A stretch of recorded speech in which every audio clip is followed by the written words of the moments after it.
ముఖ్యమంత్రి కేటీఆర్ మీడియా సమావేశంలో పొరబడ్డ మంత్రి జూపల్లి మంత్రి పదవి ఊడటం ఖాయం ఆసక్తికర వ్యాఖ్యలు చేసినటువంటి కేటీఆర్.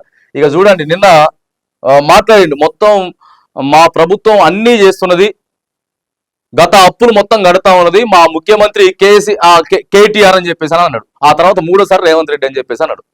సార్ ఎక్సైజ్ శాఖ మంత్రి, మందు శాఖ మంత్రి సారే జూపల్లి కృష్ణారావు మరి కేటీఆర్ ఎంబడి ట్వీట్ చేసి నీ మంత్రి పదవి ఉంటుందో ఉడతదో, ఎంతమంది మర్చిపోతారయ్యా బాబు, మామూలు అంటే మర్చిపోయావు కానీ నువ్వు మంత్రి ఎట్లా మర్చిపోయినావు అని చెప్పి ఒకటే సోషల్ మీడియాలో ట్రోల్స్ జరుగుతా ఉన్నాయి. అటు అందరిగా మొత్తం కాంగ్రెస్ వాళ్ళు కూడా కొంతమంది చేస్తున్నారు. ఇది గమ్మత్ ఏందనంటే ఎందుకు మర్చిపోతుందో సార్ పేరు అర్థం కావట్లేదు. మనం చూసినాం కదా మన అల్లు అర్జున్ పరిస్థితి ఏమైంది, అల్లు అర్జున్ పరిస్థితి పేరు మర్చిపోతే మరి ఇప్పుడు మరి మార్పులు చేర్పులు ఉంటాయా, జూపల్లి గారిని ఉంచుతారా తీసేస్తారా అనేది పెద్ద ఇదిగా మారిపోయింది.